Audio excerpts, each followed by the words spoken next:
Hi guys, তো Lightroom application দিয়ে মাত্র এক ক্লিকে এরকম ফটো এডিটিং আপনিও করতে পারবেন। তো কিভাবে মোবাইল দিয়ে এরকম অসাধারণ ফটো এডিটিং করতে হয় জানতে হলে কিন্তু অবশ্যই আপনাকে ভিডিওটি লাস্ট পর্যন্ত দেখতে হবে। তো চ্যানেলে নতুন হয়ে থাকলে অবশ্যই চ্যানেলটিকে সাবস্ক্রাইব করবেন এবং ভিডিওতে লাইক করতে কিন্তু কেউ ভুলবেন না। তো প্রথমে আপনি চলে যাবেন হচ্ছে আপনার ফোনে থাকা গুগল প্লে স্টোরে।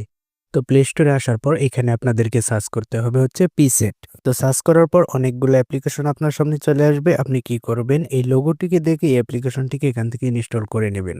তো ইনস্টল করা হয়ে গেলে আপনি উপরে ব্যাক বাটনের উপর একটি ক্লিক করে দেবেন। এরপর আপনাকে এখান থেকে লাইটরুম অ্যাপ্লিকেশনটিকে ইনস্টল করে নিতে হবে। তো আপনারা কি করবেন, উপরে সার্চ করে দেবেন হচ্ছে লাইটরুম লিখে। তো সার্চ করার পর লাইটরুম অ্যাপ্লিকেশনটি চলে আসবে। তো আপনি এখান থেকে লাইটরুম অ্যাপ্লিকেশনটিকে ইনস্টল করে নেবেন। তো ইনস্টল হয়ে গেলে আপনি এখান থেকে সোজা বের হয়ে চলে আসবেন। তো বের হয়ে আসার পর আপনি দুটো অ্যাপ্লিকেশন যে ইনস্টল করলেন সেই দুটো অ্যাপ্লিকেশন এখানে দেখাবে। তো আপনি কি করবেন, এখানে প্রথমে যে অ্যাপ্লিকেশনটিকে ইনস্টল করেছিলেন তো আপনি পিসেট অ্যাপ্লিকেশনে প্রথমে চলে যাবেন। তো পিসেট অ্যাপ্লিকেশনে আসার পর আপনি শত শত পিসেট দেখতে পারবেন। তো এখান থেকে আপনাদেরকে যে কোনো একটি পিসেট আপনার চয়েস অনুযায়ী ডাউনলোড করে নিতে হবে। তো আপনার চয়েস অনুযায়ী আপনি যে কোনো একটি পিসেটের উপর ক্লিক করবেন। তো আমি এখান থেকে এই পিসেটটি ডাউনলোড করব, সেই জন্য আমি এই পিসেটের উপর একটি ক্লিক করে দিব। তো এরপর আপনি এখানে দেখতে পাবেন ডাউনলোড পিসেট। আপনি কি করবেন, এখানে ডাউনলোড পিসেটের উপর একটি ক্লিক করে দিবেন। তো এরপর আপনার সামনে এরকম অপশন চলে আসবে। আপনি কি করবেন, উপরে যে দেখতে পাচ্ছেন অ্যাড টু লাইটরুম, এখানে একটি ক্লিক করে দিবেন। তো ক্লিক করার পর এরকম অপশন চলে আসবে। আপনার সামনে লাইটরুম অ্যাপ্লিকেশনটি এরকম ভাবে শো করবে। তো আপনি কি করবেন, সোজা এখানে লাইটরুম অ্যাপ্লিকেশনের উপর একটি ক্লিক করে দিবেন।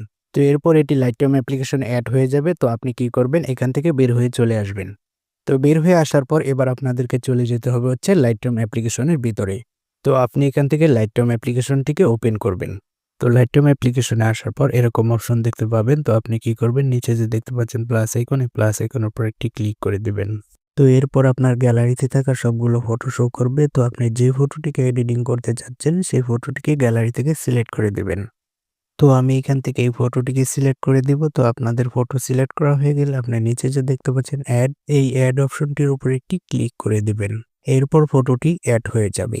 তো এরপর আপনি উপরে যে একটা অপশন দেখতে পাচ্ছেন অল ফটোস, এখানে একটি ক্লিক করে দিবেন। তো এরপর আপনার সামনে দুটো ফটো শো করবে। তো আপনি কি করবেন, প্রথমে যে আপনি পিসেট থেকে ফটোটিকে ডাউনলোড করেছিলেন সেই পিসেটের উপর একটি ক্লিক করে দিবেন।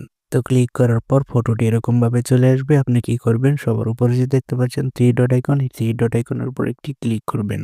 এরপর এখান থেকে কপি সেটিং এর উপর একটি ক্লিক করবেন। এরপর এখান থেকে সবগুলো খালি বক্সকে আপনি টিকমার্ক করে দেবেন। তারপর সবার উপরে আপনি দেখতে পাচ্ছেন একটি টিকমার্ক, এখানে একটি ক্লিক করে দিবেন। এরপর এখান থেকে আপনি আবার এখানে ব্যাগে ক্লিক করবেন। তারপর আপনি গ্যালারি থেকে যে ফটোটিকে নিয়ে এসেছেন এডিটিং করার জন্য সেই ফটোর উপর একটি ক্লিক করে দিবেন। তো ক্লিক করার পর আপনি উপরে আবারও থ্রি ডট আইকনের উপর একটি ক্লিক করবেন। তারপর আপনি এখানে আবারও একটি লেখা দেখতে পাচ্ছেন পেস্ট সেটিং, এই পেস্ট সেটিং এর উপর ক্লিক করবেন। সাথে সাথে আপনার ফটোটি এডিটিং হয়ে যাবে। তো আমি এখানে পেস্ট সেটিং এর উপর একটি ক্লিক করে দেব, ফটোটি ম্যাজিকের মতো এডিটিং হয়ে যাবে। তো আপনি দেখতেই পেলেন ফটোটি একদমই কিন্তু ম্যাজিকের মতো এডিটিং হয়ে গেল। তো এবার দেখাবো ফটোটিকে কিভাবে সেভ করে গ্যালারিতে নেবেন। সেই জন্য আপনি সবার উপরে যে একটি অপশন দেখতে পাচ্ছেন এই অপশনটির উপর একটি ক্লিক করে দেবেন। তো এরপর আপনি এখান থেকে সেভ টু ডিভাইসের উপর একটি ক্লিক করে দেবেন। সাথে সাথে ফটোটি সেভ হয়ে আপনার ফোনের গ্যালারিতে চলে যাবে। তো আপনি গ্যালারিতে আসলেও কিন্তু ফটোটি কিন্তু দেখতে পারবেন।